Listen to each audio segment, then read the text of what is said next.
So I stopped by a Jack in the Box on the way here. And the girl behind the counter was like, "Are you having an awesome day?" Not "how are you doing today?" No. "Are you having an awesome day?" Which is kind of shitty, right? Because then it puts the onus on me to not disagree with her. Because if I do, then suddenly I'm the negative one. Usually when people ask you how you're doing, correct answer is that I'm miserable, but I can't say that. So I just say, "Oh, I'm doing so great." But today when the Jack in the Box girl asked me if I'm having an awesome day, I thought that, today I'm allowed some leeway. Today I'm allowed to feel shitty. So I told her, well, my mom died. And then she just burst into tears, which was annoying. Because now it's me that's having to console her. Meanwhile, there's this line of people that is forming behind me that are giving me these judgmental looks for making the Jack in the Box girl cry. And she's like, I'm sorry. I'm just trying to get her to calm down. It's fine. It's not fine, but it's fine, I guess. So she apologizes once again and offers me a churro, my meal. And on my way out, I just started thinking, I got a free churro because my mom died. No one ever tells you that. No one tells you get a free churro when your mom dies.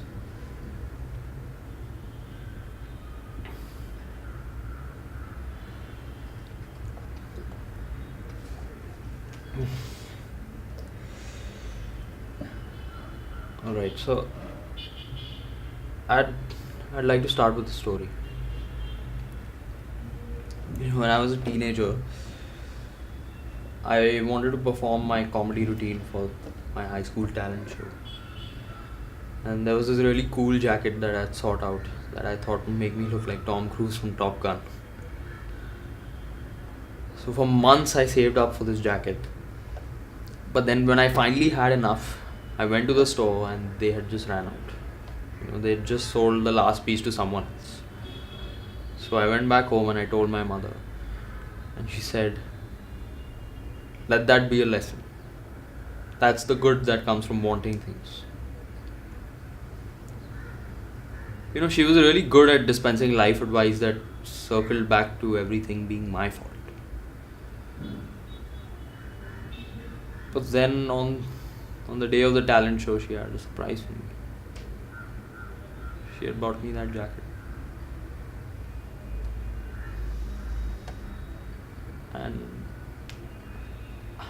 even though she didn't know how to say it or express it in any way, I knew that this meant that she loved me.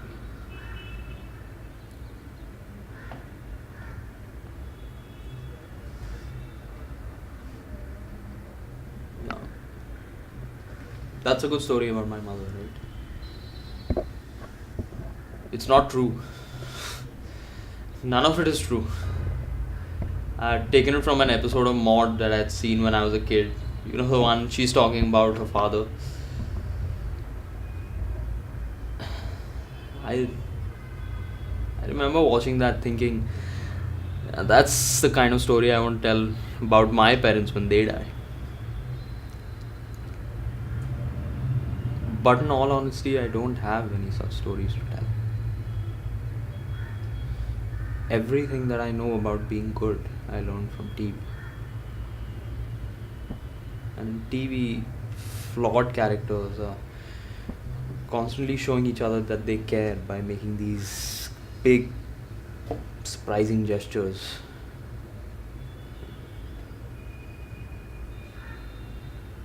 And I think a part of me still feels that that's what love is.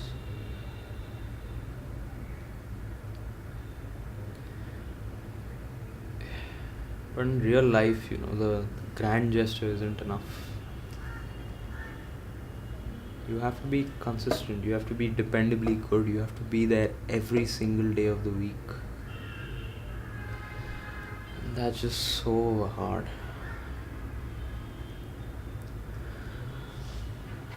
As a kid, you convince yourself that maybe the grand gesture will be enough.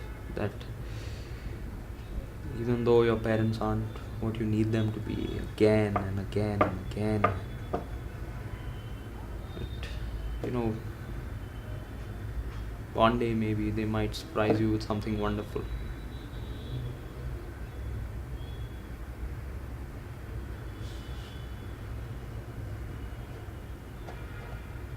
And I always waited for that proof that even though my mother was a hard woman, that deep down she loved me and she cared about me, that I made her life a little bit brighter, and that she wanted me to know it. Even now, I find myself waiting.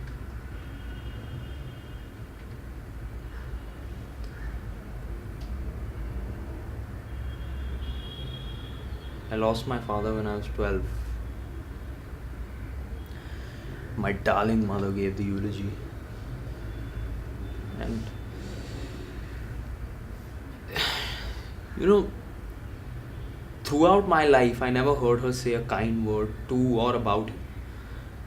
But on the day of the funeral, she said, "My husband is dead and everything is worse now."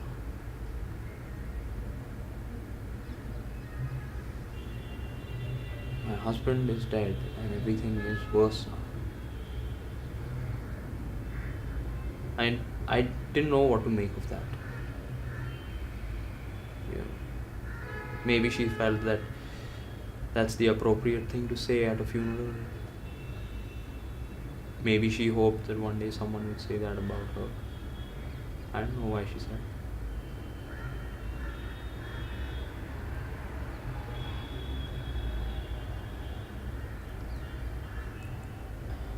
I was with her in those final moments,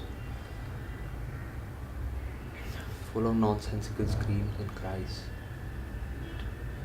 But amidst all that chaos, there was this one moment, this one instance of strange calm, where she just looked in my direction and said, "I see you."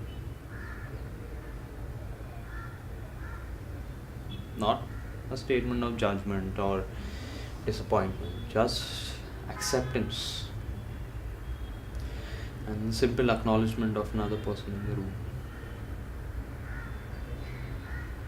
"Hi there. You are a human being and I see you."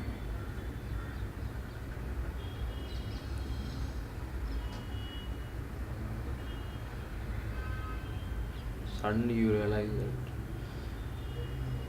you're never going to have the relationship that you wanted with your parents. And even though you don't want to admit it, part of you, the stupidest goddamn part of you, is always holding on to that final chance. Until you realize even that has gone away.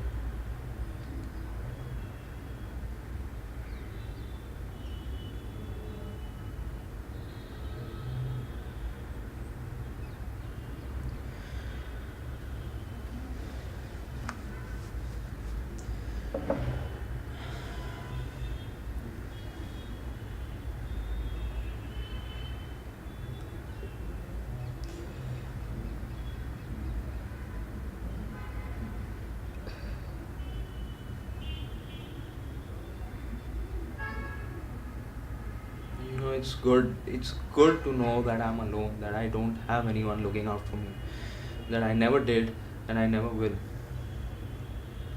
So it's good that I know that I'm alone, and I know that now, and that's good.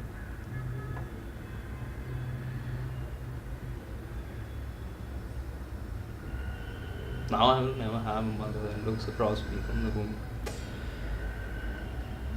and says, "I see you."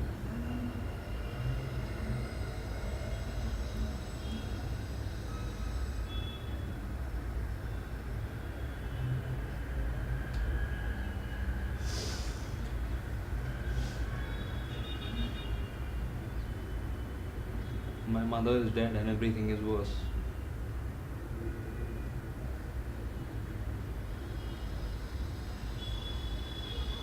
I'm not going to stand here and pretend that I knew how to please that woman, even though so much of my life has been wasted in vain attempts trying to figure it out.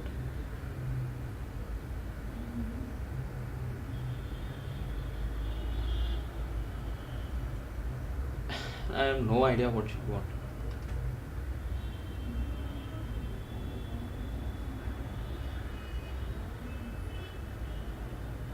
Maybe she just wanted to be seen.